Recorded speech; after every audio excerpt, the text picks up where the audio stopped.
নমস্কার বন্ধুরা, আমি কাকলি। আমার কিচেনে আপনাদের সকলকে স্বাগত। আশা করি সবাই খুব ভালো আছেন। আজ আমি আপনাদের সাথে নবাবী এগ রেসিপি শেয়ার করব। ডিম আমাদের সকলেরই খুব প্রিয়, আর এরকমভাবে যদি রান্না করা হয় তাহলে খেতে কিন্তু খুব ভালো লাগবে। আমি খুব সহজ পদ্ধতিতে রান্নাটা করেছি, যাতে আপনারা বাড়িতে সকলেই বানাতে পারেন। চলুন তাহলে চটপট বানিয়ে ফেলি নবাবী এগ। এই রেসিপির জন্য আমি 5টা ডিম সেদ্ধ করে নেব। একটা সেদ্ধ ডিম গার্নিশিংয়ের জন্য আলাদা করে রেখে দেব, আর এই 4টে ডিম দিয়েই আমি এই রান্নাটা করব। প্রথমে ডিমের দুদিকটা আমি এইভাবে ছড়িয়ে দিয়ে অল্প করে চিড়ে নেব, যাতে ডিমের মধ্যে মশলাগুলো খুব ভালোভাবে ঢুকে যায়।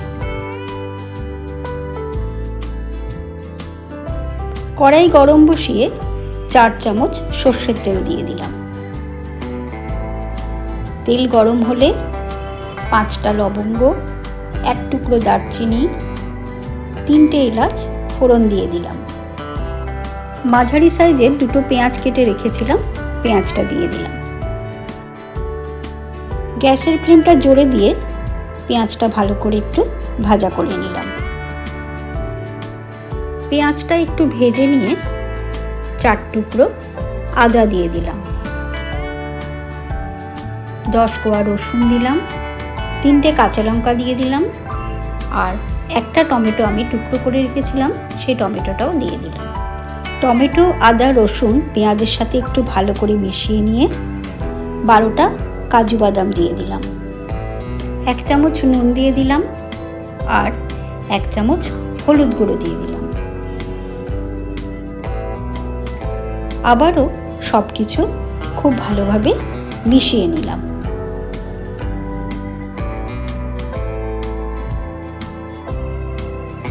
কড়াই চাপা দিয়ে গ্যাসের ফ্লেমটা মিডিয়ামে রেখে 3 মিনিট রেখে দিলাম। 3 মিনিট পর ঢাকনা সরিয়ে দিলাম। পেঁয়াজ, টমেটো, রসুন সব কিছু কিন্তু খুব ভালোই নরম হয়ে গেছে। গ্যাসের ফ্লেমটা অফ করে ঠান্ডা হবার জন্য কিছুক্ষণ রেখে একটা মিহি পেস্ট বানিয়ে নেব।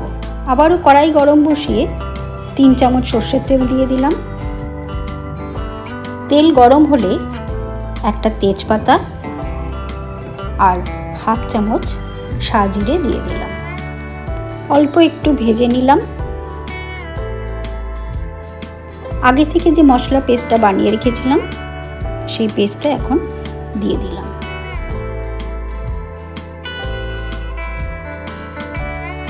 মশলাটা তেলের মধ্যে খুব ভালোভাবে কষিয়ে নিতে হবে। এইভাবে মশলাটা কষাতে কষাতে তেল ছেড়ে আসবে।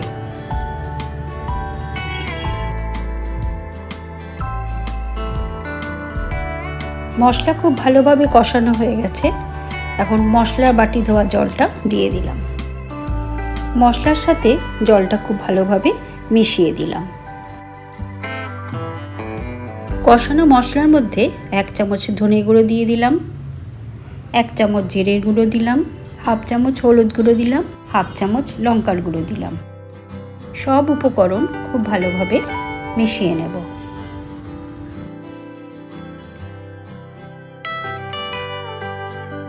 সব উপকরণ খুব ভালোভাবে মিশিয়ে নিয়েছি।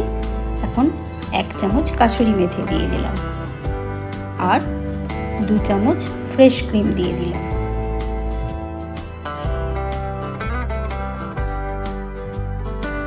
কাসুরি মেথি আর ফ্রেশ ক্রিম মশলার সাথে খুব ভালোভাবে মিশিয়ে দিলাম।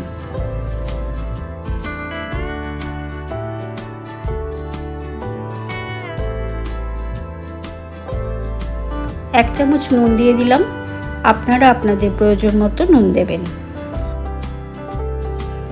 1/2 গ্লাস জল দিয়ে দিলাম।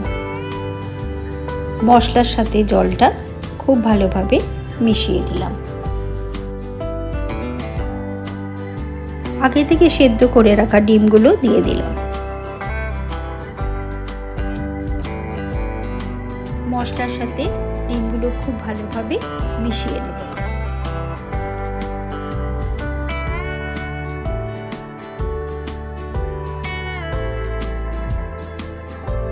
চাপা দিয়ে 4 মিনিট রান্না হতে দিলাম।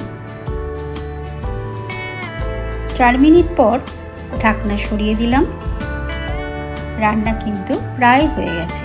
যদি আমার রেসিপি আপনাদের ভালো লাগে তাহলে অবশ্যই লাইক শেয়ার করবেন, আমার চ্যানেলটা সাবস্ক্রাইব করবেন আর আমার যে কোনো রান্নার আপডেট পেতে পাশে থাকা বেল আইকনটি প্রেস করবেন। আগে থেকে সেদ্ধ করে রাখা ডিমের সাদা অংশটা গ্রেট করে দিলাম। দেখেই মনে হচ্ছে তো খুব টেস্টি। রুটি, পরোটা বা নান যে কোনো কিছুর সাথেই পরিবারের সকলকে পরিবেশন করুন নবাবী এগ। আশা করি সকলের খুব ভালো লাগবে। সবাই খুব ভালো থাকবেন, সুস্থ থাকবেন।